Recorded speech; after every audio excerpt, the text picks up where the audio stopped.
Hey there, I'm going to try to go live every day at this time to do caged lessons. It's something that even a beginner can kind of grasp. We got sound. Okay, I can turn it up a little bit. It's not loud enough. Hello, check 1 2 1 2. I'm going to get this in front of my guitar neck so I don't slam it with my guitar head. I'm probably still going to do it. Okay, so I'm going to talk about caged.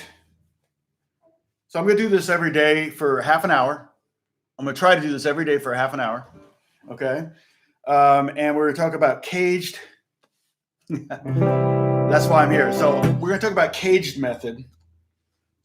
And I may get sidetracked if I got good questions or whatever. It seems kind of dark. I got to brighten this sound. I don't like this sound. I'm going to brighten it up a little bit. Let's see. Yeah, definitely could definitely turn.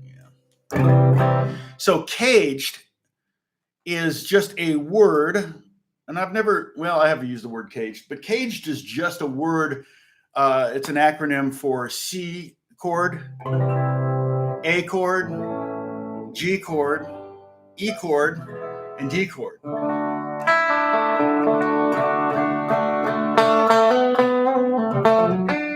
Okay, and so it's used, the caged method can be used for rhythm playing and lead playing equally. It will help you find chords up and down the neck. And I'll probably be saying this kind of every day just to kind of preface the lesson, but we're going to talk about this. But one of the important things to just remember is the word caged. And that's the order that the chords will appear on the neck. So check this out.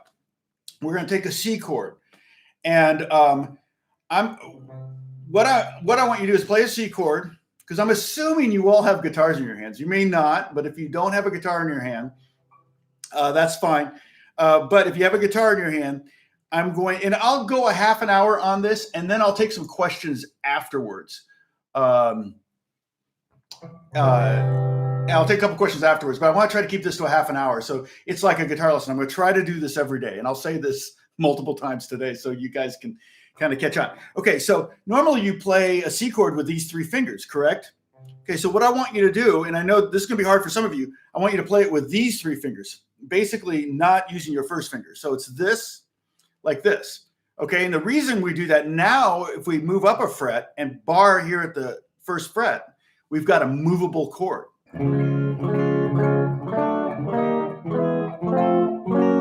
Okay, so whereas this was 1 chord, C, now this can be 12 chords.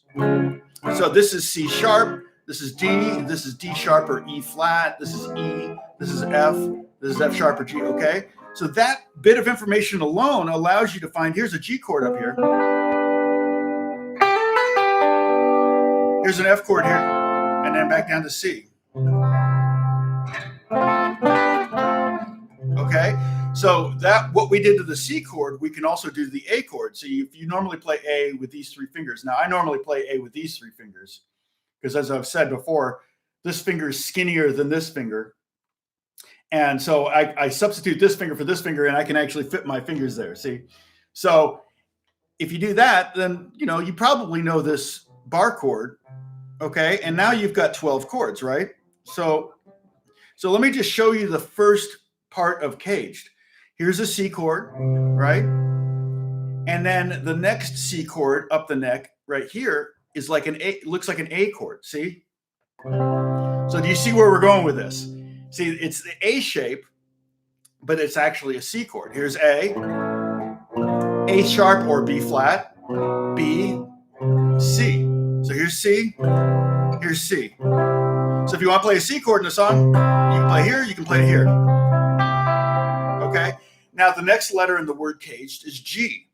And if we do the same thing with G, normally you might play G with these 3 fingers. If you play it with these 3 fingers, you can go up a fret and you have to stretch to get down here. Like that. Now I'm just this is a quick overview, but basically I wouldn't grab this chord naturally, okay? But I might grab this one. I think about Count Basie. he's basically starting on that.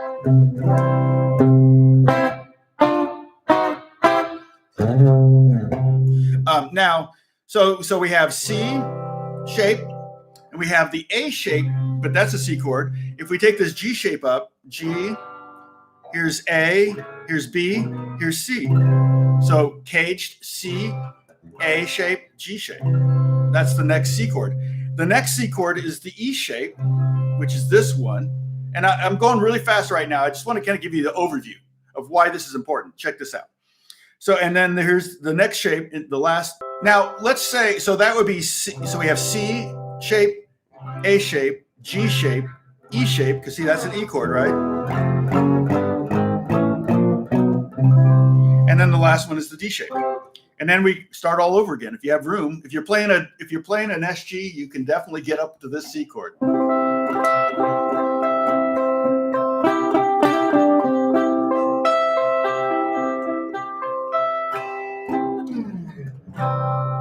Okay, so now also it doesn't matter where you start in the word. If you start on the A, or if we start with an A chord, it's the next shape is going to be the G shape. The next shape after that's going to be the E shape, and the next shape is going to be that, and then it's going to be A again. It's going to be the C shape, and then it back to the A. So if we start on the A, it's still going to spell caged, but eventually, it's going to be aged. So you get that?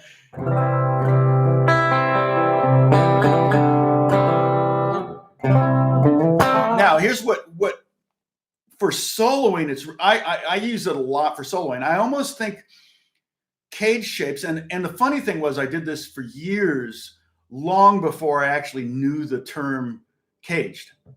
I just knew that the shapes were there. So let's say I'm going to play in C, I'm going to solo in C. I've got licks that work over this chord. Then I'm going to slide up. And now I'm in this shape.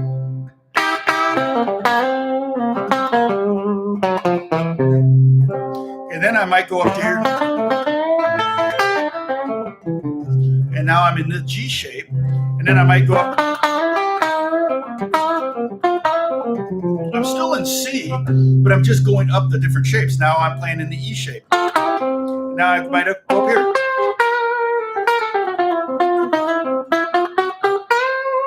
Now I'm envisioning that D shape. So that's one of the values of understanding the caged method. Okay. And these are all major shapes. That's correct. We could do the same thing with minor. A little difficult because there's not open. The whole point of this is to start with the open chords. Your basic 5 open chords: C, A, G, E, and D. And then just seeing those shapes up and down the neck. And as you start to see those shapes unfold, you'll see how they're interconnected. Like the C shape is connected to the A shape, and the A shape's connected to it's like the old song about the knee bone's connected to the leg bone or whatever. It's kind of the same thing.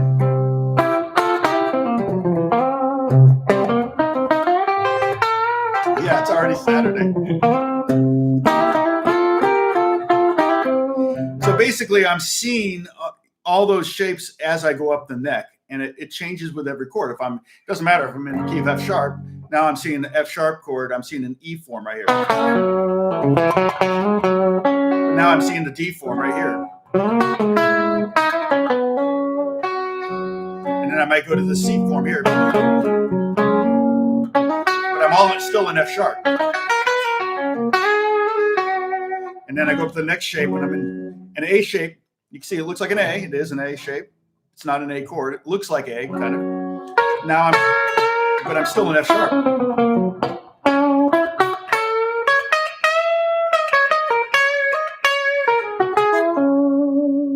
Yeah, that's true.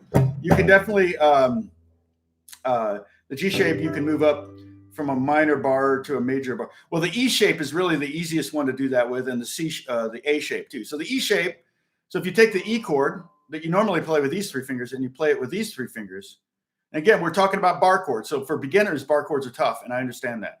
But if we move that up, we've got a major chord at every fret. And if we take off the second finger, I don't want to highlight the second finger screen cap. We got a minor chord. So there's G minor, there's A minor, there's B flat minor, there's B minor, there's C minor. Okay. And yeah, so if we're playing in a minor key or whatever, like I might be in A minor, I might visualize this A minor chord. I might visualize this one. Okay. I might visualize this one. But it's not one you would normally play like that. You might play like this. I might visualize, obviously I would visualize this one, which is the A minor shape itself down here. So yeah, you could definitely do this. You can take minor chords or major chords, make the ones that easily are made into minor chords. You can totally move up the neck too. Okay, so CAGED method. Let's review. Let's take the C chord. You've got a guitar in your hand. If you don't have a guitar in your hand, what are you doing? We got to take advantage of this hibernation we're forced to do. Okay, so instead of using your first three fingers, use these three fingers. And this alone is just like that's not easy. That feels awkward, right? But once you get going up the neck, it gets a little easier because the frets get a little smaller. And if you have an electric guitar, you might want to pick up an electric guitar because it's going to be a little bit easier to play than an acoustic with this. But you can practice playing these. And just what I would do is I would start to learn, I have the, I've done lessons on this. I got to keep my knee off the table. I'm going to keep shaking the computer. The most important thing I think to learn for acoustic guitar players, people that primarily play acoustic guitar, is strumming patterns, right hand stuff. Get as many patterns down as possible because so many acoustic guitar players play the same pattern on every song. And so the most important thing I say for electric players, like if there's one thing you really want to work on, and you can work on it a little bit every day, is learning your fretboard and learning all the notes on your fretboard. That'll help you with finding, understanding theory better, learning to read music if you want to do that. I was just reading music yesterday for a new movie. This actually, I was doing pads. You can see a lot of whole notes and stuff. I wasn't actually playing that, but I was using that as a guide as to what notes to hit and what notes not to hit. This, however, I actually was reading, and I was playing that on kalimba. I've never played kalimba in a movie before, and I was like, it's a documentary about Africa, and this is a kalimba. I'm getting sidetracked here. But my point is, reading music is a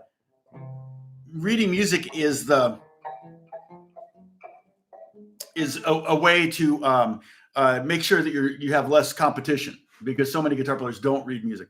But even if it's not for reading music, knowing what notes you're playing, understanding what makes a major chord or a minor chord or a seventh chord, or I always use the example like, if you see a chord you don't know, if you know theory, you can figure it out.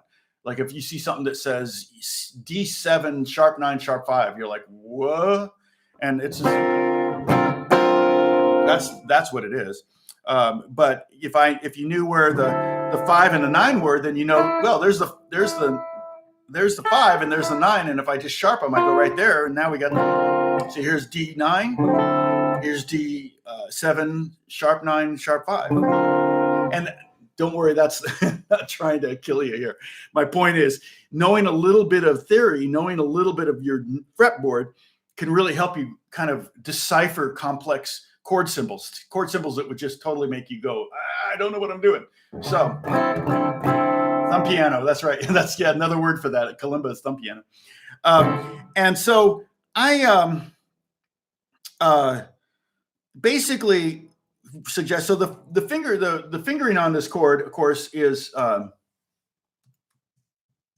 that's your C chord right there. Okay, you can see if you can see the scroll on the side. I don't know if you're watching on your phone or iPad. If you've got the live chat thing there, that's the C chord.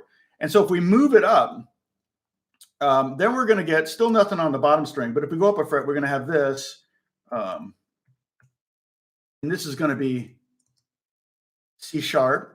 No worries, Joe. Sorry. Hard to kind of teach and be staring at the live chat too at the same time. So everything, if you just add 1 to every one of those numbers, I hope I did it right. That's C sharp.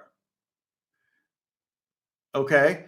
And so, you know, hey, if you ever get a C sharp chord, it's not a bad one. It's not the first one I would grab. The first one I would grab would probably be the A form at the fourth fret.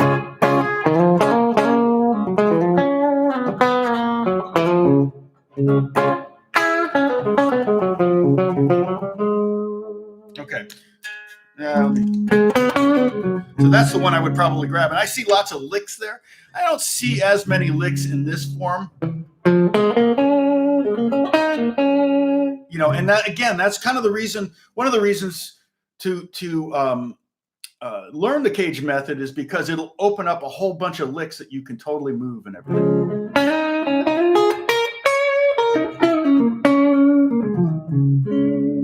Okay, so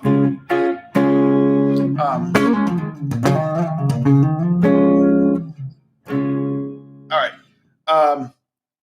And again, with soloing, I'm not, for rhythm, yeah, bar chords are what we're doing here. But for soloing, you're not really doing bar chords. It's just seeing those shapes. So you can see a bar chord on your fretboard like this E form. See, it looks like an E chord, but it's up here at A. Okay, and so that one basically, if you see that form up there, you don't have to necessarily be able to play it to be able to solo around it. See, I'm not doing a bar in any of that. Okay, now, so the first shape was C, this next shape was A. So A basically is this. Okay, so 0, 2, 2, 2. I know it's kind of hard to see on the live stream. And again, I'm playing it with these 3 fingers, which is how I normally play it. But that allows you to go up a fret and then put in a bar, which is harder down here. As you get further up the neck, it gets a little easier. But the open position is A. The first fret would be B flat or A sharp, more commonly called B flat. If we go up another fret, there's B. I have a video called That Darn B Chord, or no, what is it? Son of a B chord. I was trying to imply curse words. That darn F chord is the one that I did. And that was actually a really popular video. Okay, so the B flat would be this, B flat. Yeah, I'm putting in the live chat. Would be this, 1, 3, 3, 2, 1, boom. You can copy and paste those too, I think, right? And then as you go up, literally, this becomes now 12 chords. The cool thing about bar chords, and the cool thing about learning chords that have no open strings on them, is that you can, you basically just multiplied your chord knowledge by 12. I know 1 chord. Now I know 12 chords. It's that simple on the guitar. On piano, you really have to learn a different shape for every chord. But on piano, on guitar, 1 shape and you can really make, I mean, you could play, you know,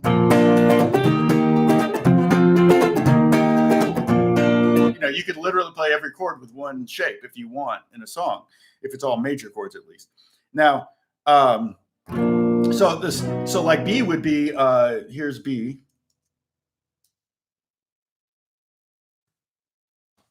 Okay, so there's B. Yeah, F chord. And if you haven't seen my video on F chord, let's see. I'm going to have to go to Safari. Hold on a second. But I'll put a link up for my video here on, let's see. It's probably one of my most, and I got a new video dropping day after tomorrow about how to string up a high strung. Let's see, that darn F chord. Okay, here it is, right here. Details. All right, I'm copying and pasting right now. Sorry. Copy. Here you go. So here's a bunch of tips for playing an F chord. And I think I included in there different shapes you could use instead of a full bar for F chord. But ultimately, you kind of do want to get the bar chords down if you can. But, you know, if you have to, some people will play them with their thumb too. If you've got really small hands, you don't necessarily have to do a full bar chord. You just moderate your playing and you just have a different sound than maybe someone who can play bang out a full bar chord. So we've done the C shape and the A shape. Remember, we're doing caged right now. And that's the order that the chords will appear on the neck, no matter which one of those letters you start on. So if it's an A chord, then it's going to be caged, but it's going to be caged. It's going to be aged C. It's the same order, okay? See that A, G, E, D, C. If you start on a G chord, it's going to be G, E, D, C, A, like that, okay? So it's just going to keep going up, G, and then the next one's going to be E, and then D, and then C, and then A, like that. So those are the shapes that's the order of the shapes. They're always going to appear on your neck that way. So that really helps you kind of decode the fretboard, I think. It really does help. So like I said before, again, one of the reasons I learned CAGED method is so that when I solo, I'm seeing, like here, I'm seeing the E shape. That's an E chord shape, but it's a G chord. And then I might move up to the C shape. Now I'm in the A shape. Yeah, the G shape, that one's brutal. But again, that's not one you're going to use. It's theoretical, okay? So the G shape one would be this, right? That's the G shape. And moving it up, so for example, A flat would be you just add 1 to every one of those numbers, and it's this ridiculous chord right here. Okay, so that's 4th fret, 3rd fret, 1st fret, 1st fret, 1st fret, and then pinky. Don't worry about it. Okay, just be able to see that. Now, however, you might want to be able to play that triad or this. So I'm barring here. Like I said before at the beginning of the video, I said there's Count Basie would use this.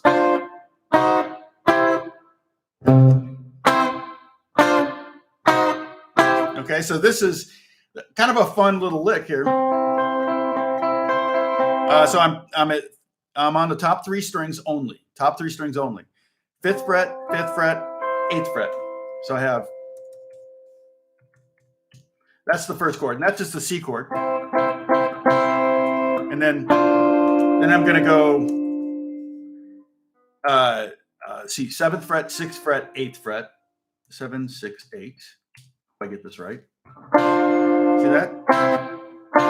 So this would be normally Count Basie, of course, playing the piano. And it's actually not that hard on piano. It's actually easy on piano. But it's not hard on guitar either. And then the next one would be, 8, 7, 8. So 8th fret, 7th fret, 8th fret. However you want to play it. I'm using, let's see, how did I? Yeah, you can do it like that. I'm using my first 3 fingers. It looks like a D7 chord. It's kind of a diminished chord. And then the last one is a C chord, but it's the top 3 notes of the full E shape, E form at the 8th fret, C chord. Okay. So that would be, boom, boom, boom. That would be 9, 8, 8. I'm avoiding double-digit frets because I don't want to write 10, 10, 10, 8 because that looks like 1, 0, 1, 0, 1, 0. How many strings do you have on your guitar, and how do you play that with the 8th up here? You know, I hate that when I'm doing this kind of notation, the numbers. So, okay, so we're almost to a half an hour, and again, I'm going to try to do this every day, a half an hour lesson, and then on the CAGED method. And so if you want to tune in, I'm going to try to do it at 11 o'clock Pacific time here on the West Coast. If you're stuck at home and you've got an internet connection, and basically it's free guitar lesson. So I make a little bit, and I will leave this live stream up so you can watch it over and over again. You can scroll through it and find certain parts. I don't know. Does anybody know if the live chat stays with the video? Because I'm referencing that a lot in this video. Does it stay? Anybody know that?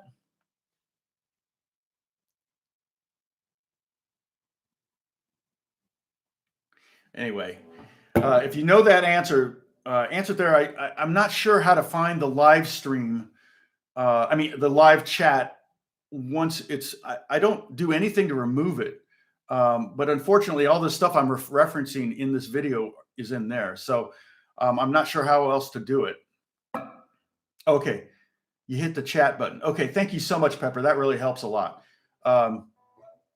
Perfect. No, I won't delete it. I won't delete it. Not intentionally anyway. Okay. So that was so that's I've got a lot of people watching. This is awesome. You're going to see me probably in the same sweatshirt. I'm just, it's just I wear this to keep warm. And if it starts getting warm here, that's good because we want summer to come early this year because that will stop the flu virus, the coronavirus, apparently the virus, particles or whatever. I can't think of the word. They get heavier when they get hotter, so they sink and they drop, and we stomp on them with our feet, and that kills them. So we want the temperature to get 1 p.m. Central Time if that's a good time. Sorry, Mountain Time. You guys are going to be. You have to eat lunch and watch me. That's the least appetizing thing I can think. Now, I'm going to hang around for just a second more. I want to try to. I could go for 3 hours, but I got work to do. Thankfully. So let's see. Yeah, right. The allergies are coming. I know people. I have a little bit of cough. It's not from anything. It's just always the perpetual postnasal drip from allergies. So I'm going to hang around just for a minute more, but I'm going to try to keep these to 30 minutes so that we can do them every day. But I'm going to just scroll through real quick here to see if there were any questions. I used a G bar to play Elliott Smith's last hour. Okay, that's great. Elliott Smith's such a great songwriter. What a loss. Let's see. Okay, you saw the video there for the link for the F chord thing. Check out my videos. I got a million videos up there. If you're an advanced guitar player, check out my drop 2 chord. I could do 100 videos on the drop 2 chord, but I don't want to lose people. The drop 2 chord is basically a type of chord that jazz players use, and it's a great way to learn a lot of chords. Again, the same thing kind of applies when you learn one shape that's no open strings. Okay. When you learn an open chord, you're learning one chord. That's it. But when you learn anything that has no open strings, it's movable on the guitar. Unlike piano, you can't capo a piano, but basically your finger becomes a capo. And so if this is F minor 7, and this is just, oh wait, I forgot the X's. Okay, that's F minor 7.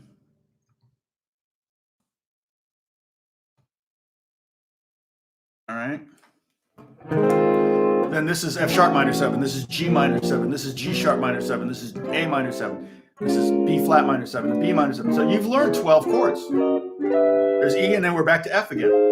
Once we've gotten 12 frets up, you've learned all 12 possible variations. Okay. Yeah, for practicing, basically just try to you can even if you're a beginner, you can just practice playing C, A, G, E, D, and just memorize the word caged. And then, because we're going to be back tomorrow. So I agree, Mark. This is kind of what I just feel like there's so many people that are bored. And one of the best things you could do is do not waste this time. Don't look back on this time and go, man, I could have learned how to do this or learned how to do that. I'm a consummate learner. I just did my first session yesterday on the kalimba. I literally played this on a documentary about Africa yesterday, and I'm going to do some more on it. It's crazy. So you're going to see that on my IMDb page. Totally. So yeah, and I apologize if I'm talking over everybody's head, some people's head. You're just going to have to deal with that because it's like if I were doing this one-on-one, I would tailor-made, my set. When I was teaching one-on-one, obviously you would tailor your lessons specifically to the person. The other thing I still won't do is teach specific songs. I might reference them. I might say, hey, this song uses that. And if you guys want to reference song and say, oh yeah, that chord's in this song, that's huge. That's great. It's a huge help to me. And you guys know more than I do. But I won't be teaching songs. Okay, because I don't want to get a takedown notice. So anyway, yeah, no, you'll learn it, and so I'll see you. Let me see if there's any other questions. Oh, Pepper, you have a question. What is it? Why is it on classical guitar the D string is always the first to go? It's because, okay, of the the nylon strings just never break. In fact, here's a little trick. Not that you can really buy sets with only the bottom 3 strings. Well, maybe you can actually. My classical guitar teacher told me that, and my classical guitars are put away right now. My classical guitar teacher told me never replace, if the top 3 strings are still in tune and intonated fine. So in other words, hit the harmonic at the 12th fret and then play the 12th fret on your nylon guitar. If those 3 strings, the top 3 strings are still intonated, do not replace them. Leave them on. Just replace the bottom 3. Of those bottom 3, keep in mind the inside is like nylon hair with steel wrapped around it. And so it's just natural that of the 6 strings, the D string is the thinnest of those and is the most likely to wear out and get bad. And 100%, I don't think I've ever had an A string or an E string break just spontaneously break on a classical guitar. I've had them break across the room where it snapped and I heard it and I went, oh, I know what just happened. I've had them open up the case and I've had a D string. I know you can buy a bunch of D strings so you have them.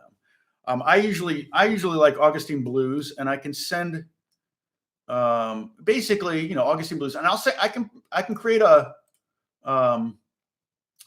Amazon link here. So if you want, I'll make 5%.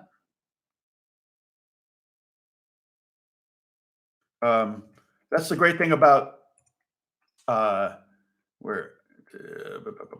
here, high tension. And that's the other thing is the blues are high tension.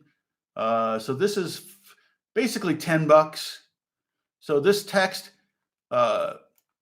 copy. So if I copy paste this in here, it's crazy. You guys, you buy stuff on Amazon.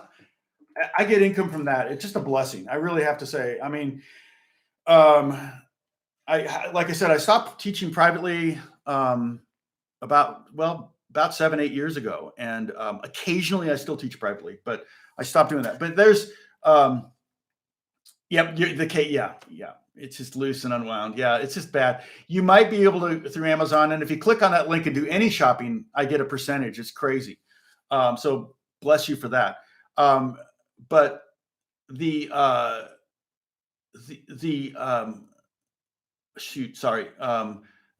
you might be able to buy just a bunch of strings. So yeah, and hit the bell. You get a notification when I'm back on. That's a great idea. Thank you, Diane. I'm amazing. Well, I hope I can do this every day. I hope I don't get sick. I already was sick. My son, we think he may have had the coronavirus. He went to Washington like 4 weeks ago for a gig, and he got back and he had a really bad cough. And he always gets a cough. It always goes deep down into his chest. And they gave him antibiotics and an inhaler, but they didn't test him for the coronavirus because it was like 4 weeks ago. And so he may have had it. Of course, we hung out and he was sick, and he lives in our old apartment in Pasadena. He manages the building, which is great because that means no rent. So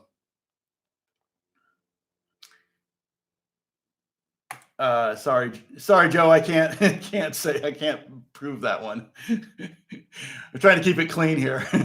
So anyway, and I was sick like the last couple of weeks. I was just feeling low fever and diarrhea. I usually say lower intestinal, hoping that you know what I mean. But yeah, so it was like, and I'm like, well, that couldn't have been that. And somebody said, well, actually, that's it's a rare symptom, but it's one of the symptoms. So I have not been tested.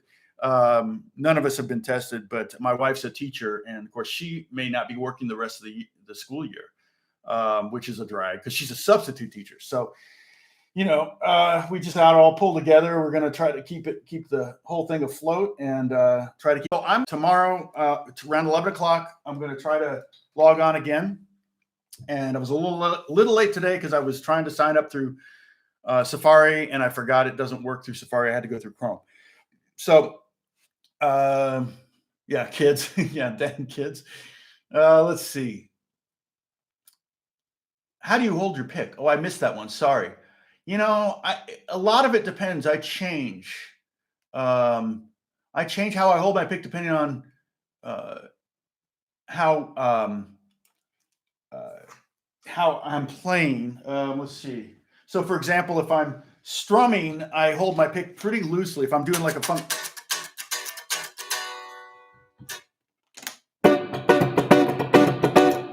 Sorry, the reverb's a little annoying. Let's see. I'm really holding, I'm holding my pick pretty loose. I've got 3 fingers on it, thumb and 2 fingers.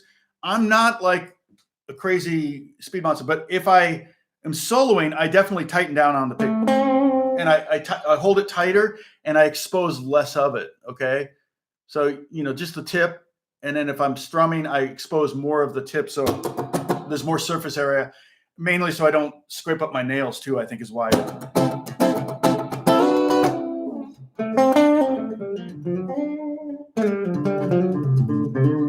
Okay, yeah, blues turned around, so that's and I may talk about that too in the future, and the cage thing will definitely help with that. Okay, thank you for watching. Hopefully see you tomorrow. Everybody stay calm. Don't stress out. Don't worry about the toilet paper. I'm sure it'll be there.